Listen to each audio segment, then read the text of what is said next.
Tira o nome do senador afastado Aécio Neves do painel eletrônico. Arquivado o pedido de informações do ministro do Supremo, Edson Fachin, que deputados governistas queriam. O ex-assessor de Michel Temer, que carregou a mala com R$500 mil em propina, troca o presídio pela Polícia Federal. A Prefeitura do Rio diz que não tem dinheiro para honrar um dos legados dos Jogos Olímpicos. Um incêndio deixa mortos e feridos num edifício residencial de Londres. Estados Unidos. Um homem abre fogo contra políticos do Partido Republicano e deixa um em estado grave. O jornal The Washington Post afirma que o presidente Donald Trump está sendo investigado por obstrução da justiça. E morre no Rio Jorge Bastos Moreno, um dos profissionais mais respeitados da imprensa brasileira. O Jornal Nacional está começando.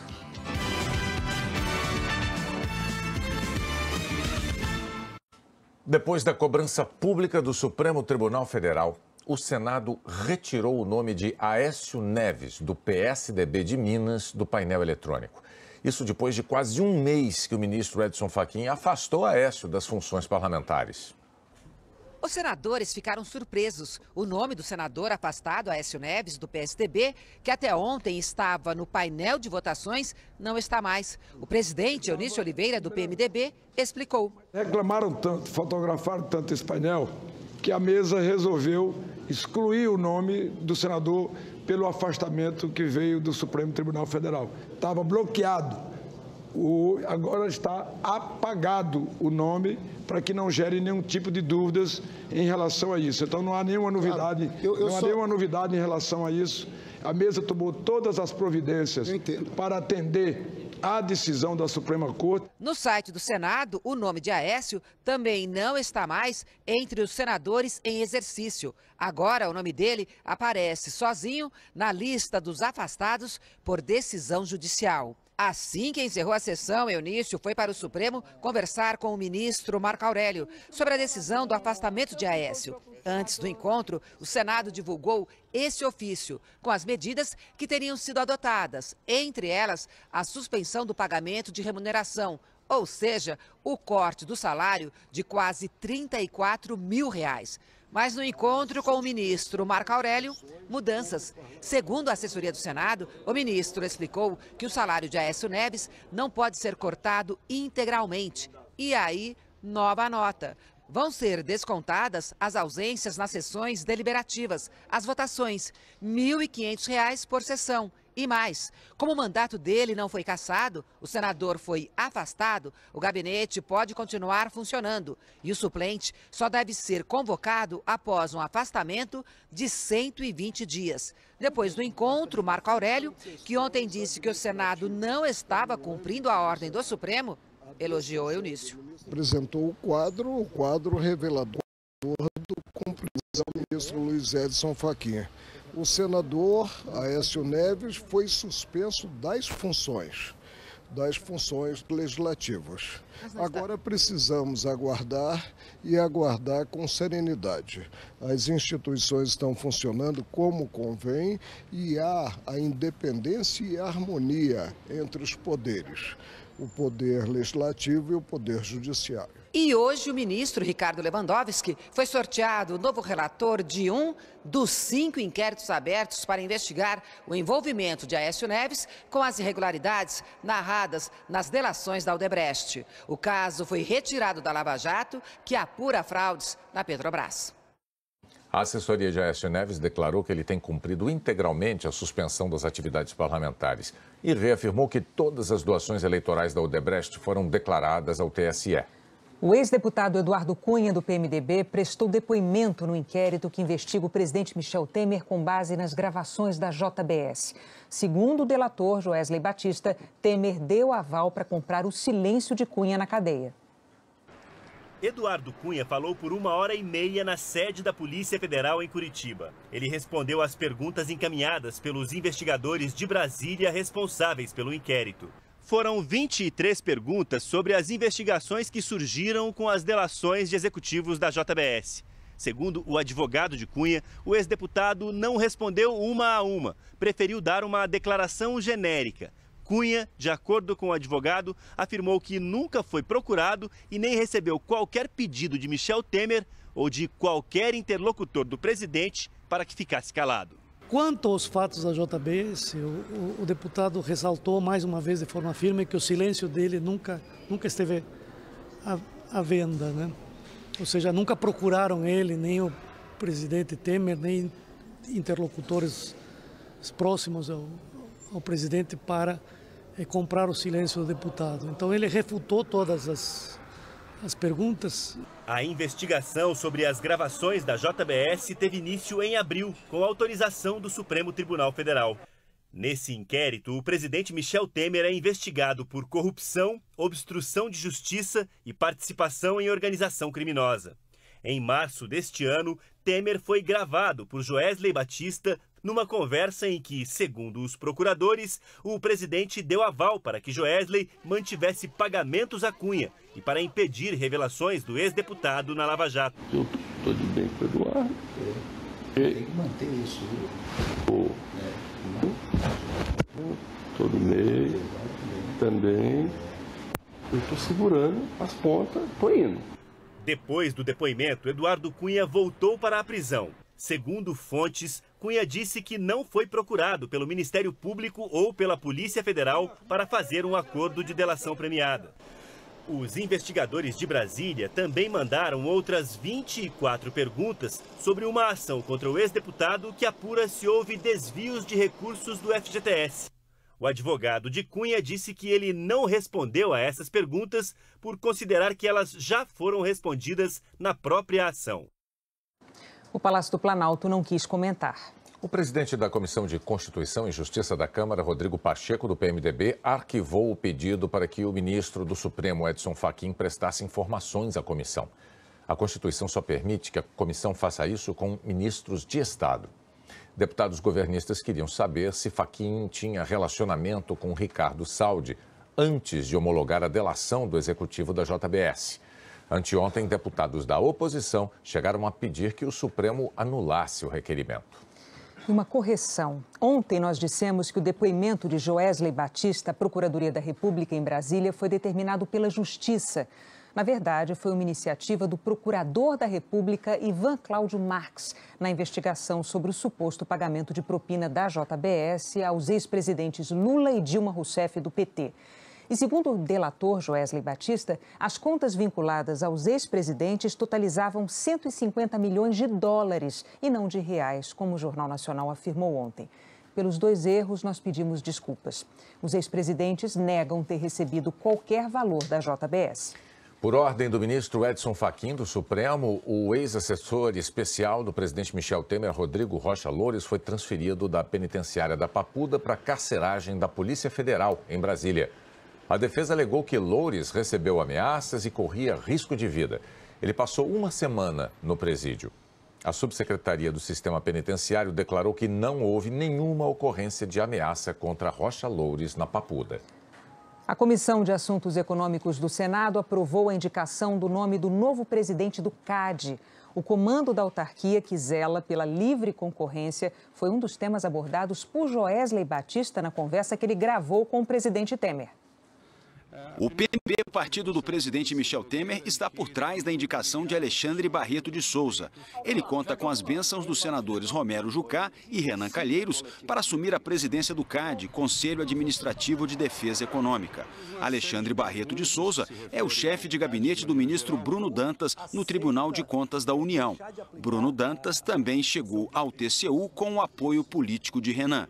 O CAD tem como tarefa fiscalizar, prevenir e apurar abusos do poder econômico. A sabatina no Senado ocorre depois da delação da JBS, que também levantou suspeitas sobre o Conselho.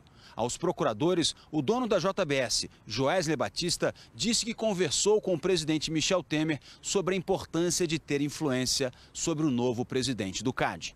A gente tem vários assuntos do CAD que a gente submete à apreciação do CAD. O CAD são, acho que, 6 conselheiros, né?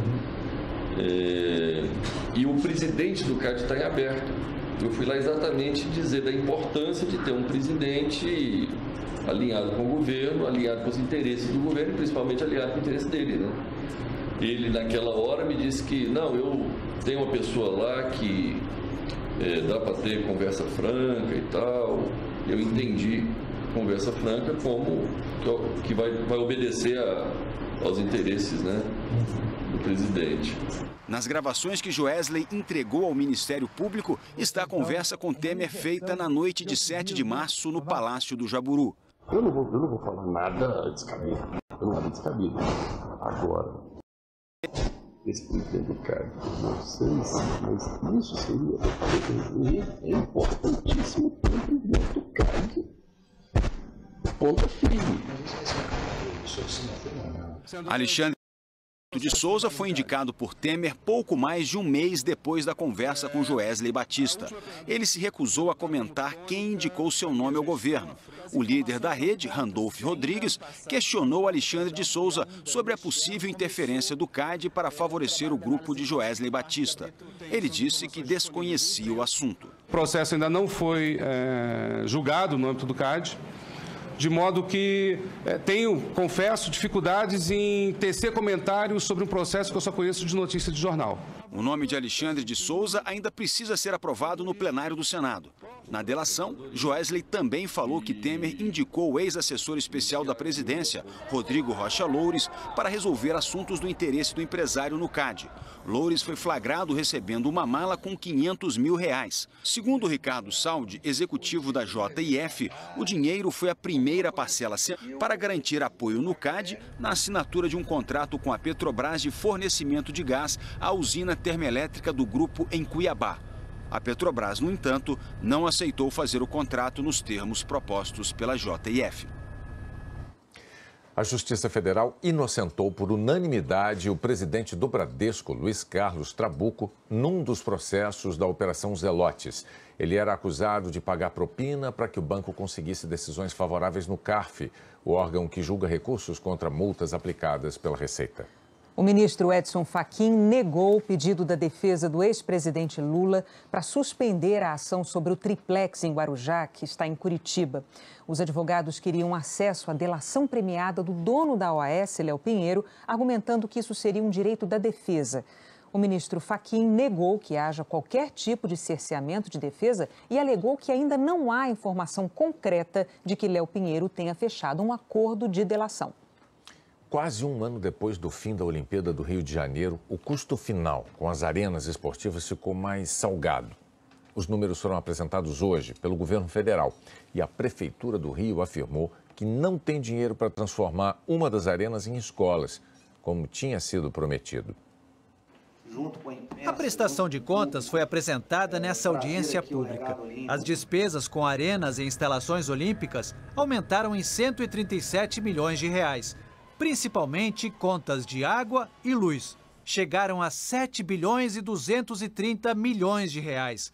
Aumento de quase 30% em comparação a janeiro de 2014. A fatia de dinheiro público subiu de 25% para quase 42%. O presidente da recém-criada Autoridade de Governança do Legado Olímpico, AGLO, disse que a Prefeitura do Rio até hoje não entregou as contas fechadas e teve que buscar outras fontes para fazer a prestação. E as arenas da Olimpíada, o que vai acontecer com elas? Serão 10 eventos este ano, além do Rock in Rio, competições esportivas.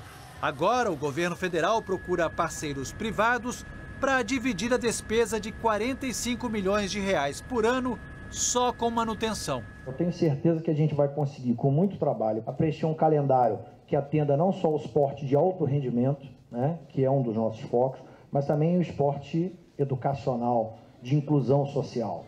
A arquitetura nômade da Arena do Futuro era uma das vitrines do legado dos Jogos Olímpicos e Paralímpicos do Rio de Janeiro. Depois das competições, toda a estrutura seria desmontada e transformada em 4 escolas públicas. Mas a Prefeitura do Rio anunciou agora que, por falta de recursos, desistiu do projeto. Não há recurso em orçamento para construir novas escolas. Apostava-se numa parceria público-privada que não aconteceu. Se tivesse acontecido, as arenas estariam desmontadas e o projeto seguiria.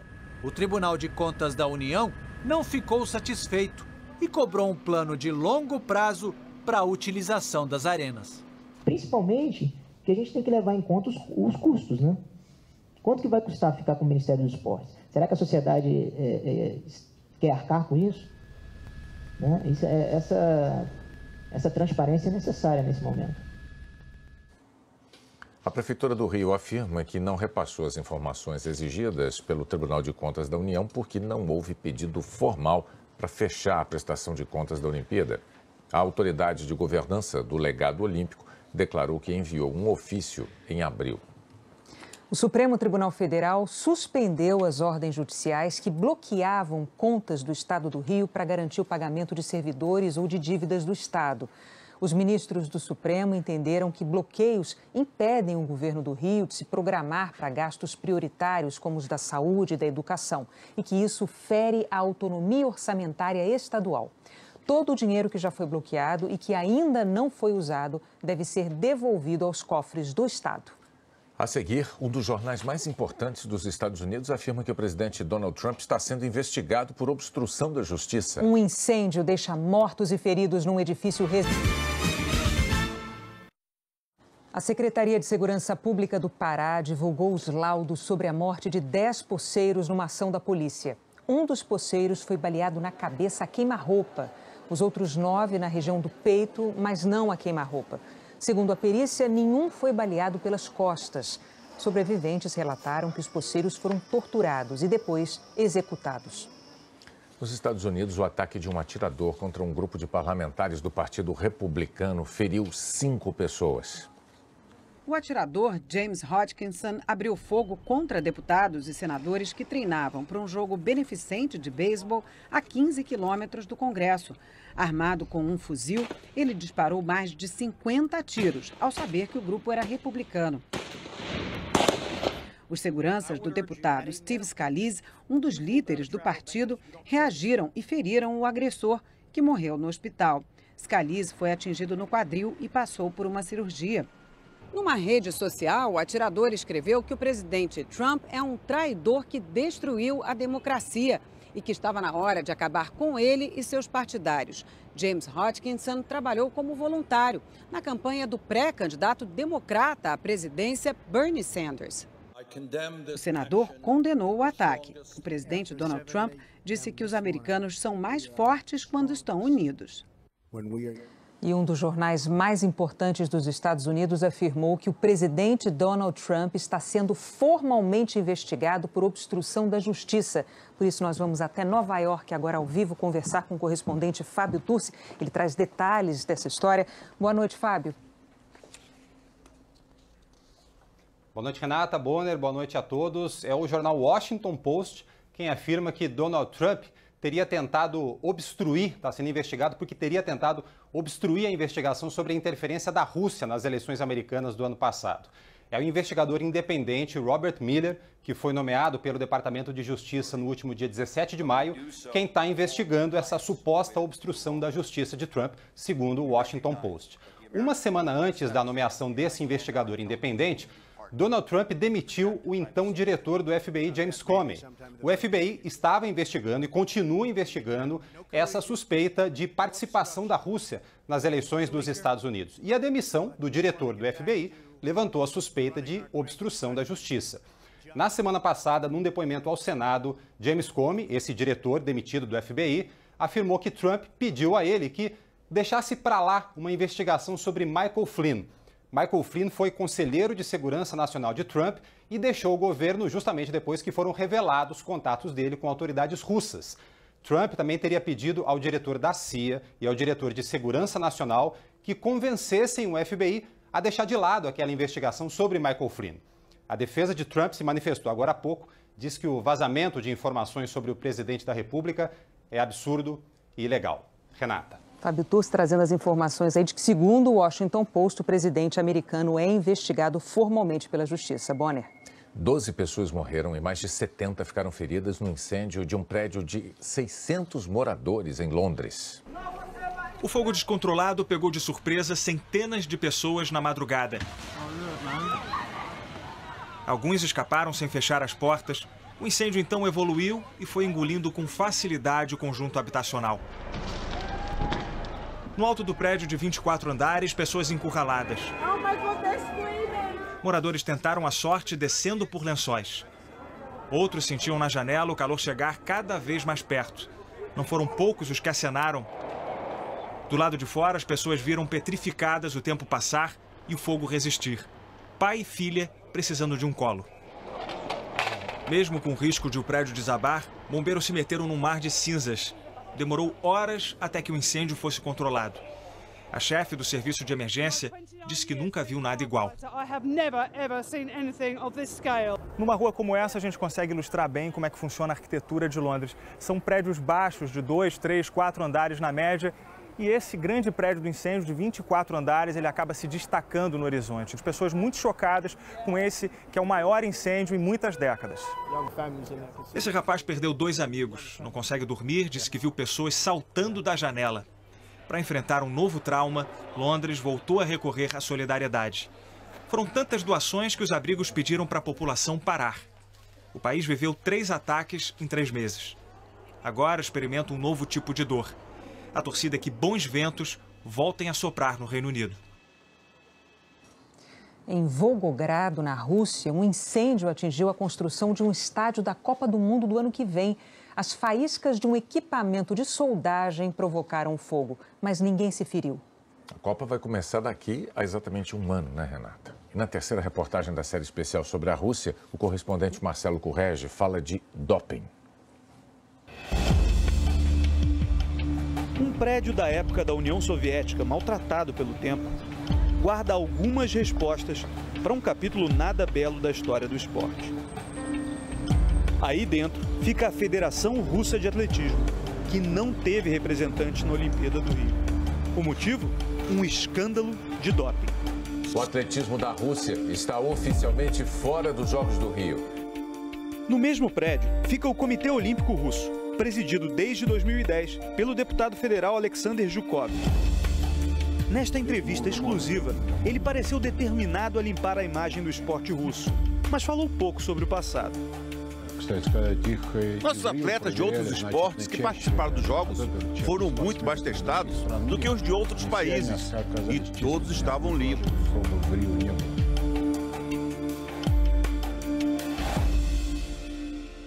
Esse caso de doping veio à tona em 2014. Suspensa por uso de esteroides, a corredora Yulia Rusanova revelou que autoridades do atletismo russo forneciam as substâncias proibidas e falsificavam exames em troca de 5% dos prêmios dos atletas. Começava ali uma investigação da Agência Mundial Antidoping, em que a Rússia foi acusada de manter um esquema estatal ainda maior para burlar exames nos Jogos Olímpicos e Paralímpicos de Londres em 2012 e na Olimpíada de Inverno de Sochi, na Rússia, em 2014. Nós já falamos várias vezes que esta acusação não tem provas, tem muitas contradições. Mas o país continua suspenso das competições de atletismo. A principal resposta da Rússia à desconfiança geral criada pelo último escândalo de doping foi uma lei. No dia 22 de novembro do ano passado, o presidente Vladimir Putin aprovou um texto que transforma o doping em crime por aqui. Essa lei pode levar para a cadeia treinadores e médicos esportivos, mas já absolve os atletas de antemão. Para treinadores e médicos, até 2 anos de prisão e mais 4 sem exercer a profissão. Para os atletas, a compaixão. Durante a Olimpíada do Rio, os 68 atletas impedidos de participar dos Jogos foram homenageados e competiram num evento em Moscou promovido pelo governo. Para a Olimpíada, indicamos apenas atletas que nunca tinham sido envolvidos em violações de doping. Achamos que não era justo atletas limpos sofrerem por causa dos atletas irresponsáveis, sujos.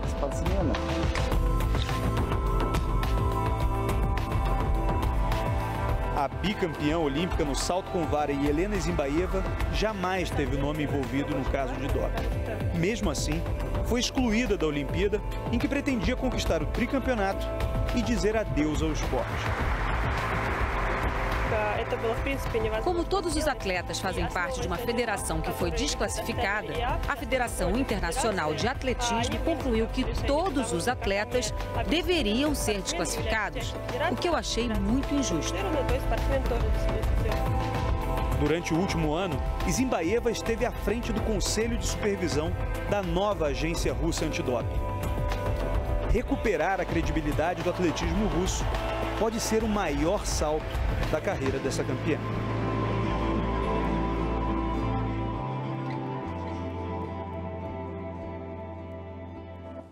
Vamos ver agora como fica a previsão do tempo para amanhã em todo o Brasil com a Maju Coutinho. Olá, Maju, boa noite. Como é que vai ser o primeiro dia aí do feriadão?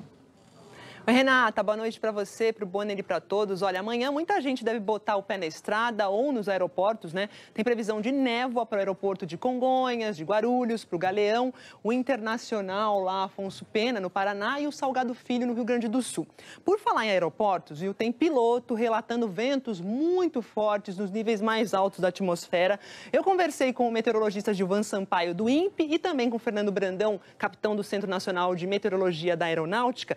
Eles explicaram que o chamado jato subtropical, representado aqui por esse tracejado amarelo, está muito intenso. É uma corrente de vento que é permanente, que ganhou força porque a diferença de temperatura aqui, olha, na região equatorial com a do sul está muito grande, muito quente aqui em cima, muito frio aqui embaixo, e isso acelera os ventos. Normalmente esses ventos, olha, atingem 55 km por hora no sudeste, 95 no sul, mas amanhã podem chegar a 166 km no sul e 120 em áreas de Minas, de São Paulo, que pode gerar turbulências moderadas. Amanhã, na maior parte do território, o tempo vai estar, como dizem os pilotos, CAVOC, linguagem técnica que significa tempo firme na maior parte do país. Se chover aqui, olha, no extremo norte brasileiro e também em áreas do litoral nordestino, Espírito Santo e no nordeste de Minas Gerais. Renata? Tá bom, o tempo vai estar CAVOC, como dizem.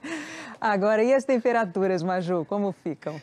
Variadíssimas, olha só, a gente tem 11 graus de mínima em Curitiba, 19 de máxima, em Porto Alegre, em Florianópolis, 14 com 23. São Paulo com muita nebulosidade, 14 graus pela manhã e 21 à tarde, BH com 23 de máxima, Rio de Janeiro com 26. 12 graus em Brasília logo cedo, depois faz 27 à tarde, em Campo Grande a máxima deve ser de 28 e Cuiabá pode disparar aí para os 34 graus. 27 em Maceió, 28 em Aracaju e 32 em Manaus, com previsão de chuva nestas capitais, e a tendência ao longo do feriadão é que a chuva continue se concentrando aqui no extremo norte, em áreas do litoral nordestino, mas na maior parte do país, tempo CAVOC. Firme, Renata. Obrigada, Maju.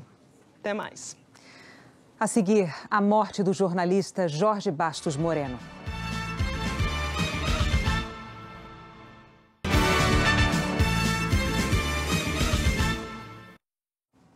Um edema pulmonar agudo, decorrente de problemas cardiovasculares, fez o Brasil perder hoje um dos jornalistas mais respeitados do país. Jorge Bastos Moreno, 63 anos. A vida não foi tão longa quanto todo mundo queria, mas foi tempo suficiente para transformar o nome do jornalista em sinônimo de notícia, de facilidade de fazer fontes e amigos. Eu sou muito manhoso, assim, de eu chegar assim meio ressabiado, e aí eu vou conquistando as fontes, conquistando as pessoas. Nascido em 23 de abril de 1954, em Cuiabá, ganhou o nome e a proteção de São Jorge, o santo do dia. A mãe era dona de casa, mas foi com o pai, motorista de táxi, que começou o gosto pela notícia. Meu pai trabalhava ao lado de uma banca de revistas, então eu ia para lá de vez em quando fazer companhia para ele, ficava lendo jornal. Cursou jornalismo na Universidade de Brasília e já no primeiro semestre virou repórter policial. A primeira notícia exclusiva, furo, como a gente diz no jornalismo, veio nessa época em plena ditadura e valeu uma edição extra do Jornal de Brasília. Troca presidencial de generais. Saía Ernesto Geisel, entrava João Figueiredo. Moreno confirmou a informação numa conversa com Figueiredo. Os dois aparecem juntos nesta foto. Estão dizendo que o senhor vai ser, que o senhor pode ser o futuro presidente da República. Assim, quem te falou?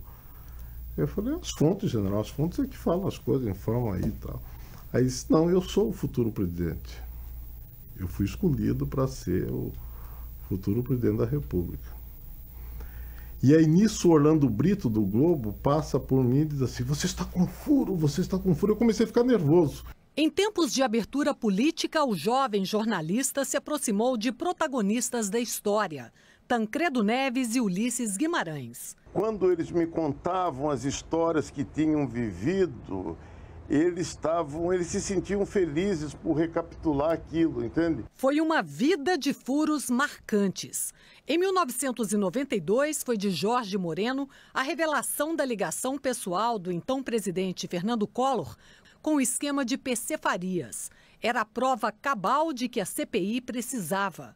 O Fiat Elba, usado pelo presidente, tinha sido pago com um cheque de um fantasma. Uma conta aberta por uma pessoa que não existia. E aí, quando descobre que aquele Fiat foi pago com um cheque administrativo do Banco Rural, o velho Banco Rural, aí ficou provado que não tinha como o Collor dizer, não, eu não tenho nada a ver com o PC. Tinha ali o carro particular que ele andava, era do esquema PC. Ele ganhou o Prêmio ESSO de Informação Econômica de 1999, com a notícia da queda do então presidente do Banco Central, Gustavo Franco, e a desvalorização do real. Uma notícia que abalaria o país. Teve acesso a ela de madrugada e, com isso, fez o que todo jornalista de sua geração sempre sonhou fazer. Parou as máquinas para que o jornal trouxesse a manchete exclusiva. Desde os anos 90, os bastidores da política são contados em detalhe na coluna Nhenhenhen no Globo, publicada aos sábados. Recentemente, a coluna passou a ter o nome dele e surgiu também o Cantinho do Moreno, na coluna Poder em Jogo, de Lídia Medeiros. O último foi publicado hoje. Se tiver um cantinho que resuma a vida de Moreno, é o terraço do apartamento onde ele morava, com vista aqui para o bairro de São Conrado, na zona sul do Rio. Era ali que sempre reunia os muitos amigos que fez. Cercado de gente querida, era onde se sentia mais feliz. Há alguns anos era de casa também, que abastecia de notícias as colunas e o blog. E o Moreno Multimídia tinha muitas atividades. Talk show na Rádio CBN, programa do Canal Brasil e muitas participações na Globo News, sempre com o que para ele era sagrado, a valorização da notícia e o bom humor. Querido Moreno, eu que agradeço prazer a gentileza sua. Muito obrigado por vir no seu programa, tá, gente? Não esqueçam. Engraçado, verdadeiro, amigo, jornalista. O nosso adeus e muita saudade de Jorge Bastos Moreno.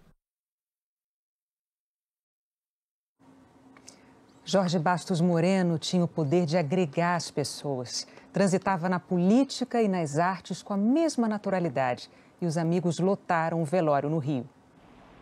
Diante dos três poderes, Moreno tinha o poder de descobrir onde estava a notícia. O Moreno não só trazia a notícia, como analisava a notícia, comentava. O Moreno entendia a política como uma forma de arte. E ele entendia a alma humana. O presidente do Conselho Editorial do Grupo Globo, João Roberto Marinho, lamentou. Era uma pessoa de grande sensibilidade, que tinha uma intuição para estar perto do fato e tá ali pegando o fato. Assim, ele tinha uma qualidade assim excepcional de faro jornalístico, né? E além de ser pessoalmente um querido, uma pessoa que unia as mais variadas tribos e pessoas, assim. Juntos, no momento do adeus, mundos que não se encontram tão facilmente e não convivem no dia a dia. A política, a música, os artistas da televisão. Em comum, todos perderam um grande amigo, Jorge Bastos Moreno, jornalista. Eu acho que isso era o grande talento dele, conseguir ser um grande jornalista, ser um crítico duro às vezes, mas nem por isso afastar ele daqueles que são seus amigos. Não falava muito, só dava umas picadinhas necessárias e tinha noção do conjunto. Ele sabia o que ia acontecer no Brasil, ele conheceu todo mundo, ele era querido. Tanta união que ele produzia, tanto sentimento positivo que ele despertava em diferentes pessoas, em diferentes grupos. Nos três poderes e em todos os lados da política, o presidente Michel Temer disse que o jornalismo brasileiro perdeu uma de suas maiores referências. E no Congresso, Moreno recebeu homenagens da oposição. Uma grande figura, um grande homem que fará muita falta ao jornalismo brasileiro. Não era só a política que ele cobria. Artistas de todos os campos foram homenageá-lo. Sobre a arte de ser querido, ele não escreveu, viveu. Meu filho, caçula, o chamava de tio. E ele era mesmo para mim, foi mesmo para mim uma espécie de irmão tardio. Uma pessoa que eu vou sentir muita falta e o Brasil vai sentir falta também, porque a inteligência dele, o senso de humor dele era uma coisa impressionante. É isso, eu nem sei como é que vai ser a vida sem o Moreno. O Jornal Nacional fica por aqui.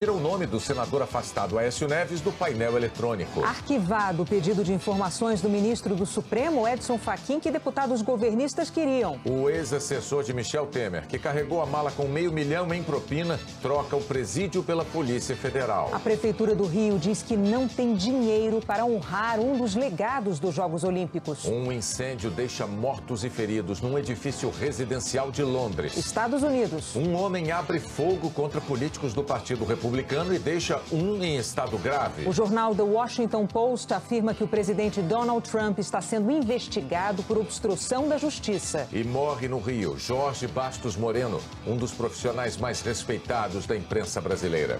O Jornal Nacional está começando.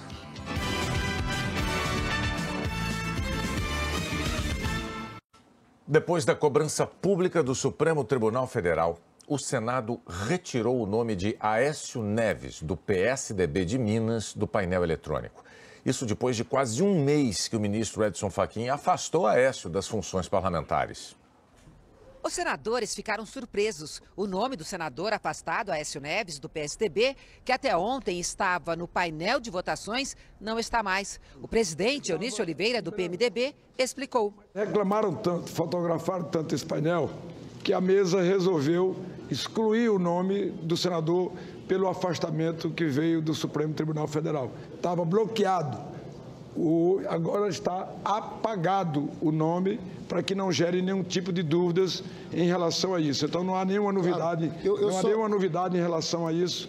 A mesa tomou todas as providências para atender à decisão da Suprema Corte. No site do Senado, o nome de Aécio também não está mais entre os senadores em exercício. Agora, o nome dele aparece sozinho na lista dos afastados por decisão judicial. Assim que encerrou a sessão, Eunício foi para o Supremo conversar com o ministro Marco Aurélio sobre a decisão do afastamento de Aécio. Antes do encontro, o Senado divulgou esse ofício, com as medidas que teriam sido adotadas, entre elas a suspensão do pagamento de remuneração, ou seja, o corte do salário de quase R$34 mil. Mas no encontro com o ministro Marco Aurélio, mudanças. Segundo a assessoria do Senado, o ministro explicou que o salário de Aécio Neves não pode ser cortado integralmente. E aí, nova nota. Vão ser descontadas as ausências nas sessões deliberativas, as votações, R$ 1.500 por sessão. E mais, como o mandato dele não foi cassado, o senador foi afastado, o gabinete pode continuar funcionando. E o suplente só deve ser convocado após um afastamento de 120 dias. Depois do encontro, Marco Aurélio, que ontem disse que o Senado não estava cumprindo a ordem do Supremo, elogiou Eunício. Apresentou o quadro revelador do cumprimento do ministro Luiz Edson Fachin.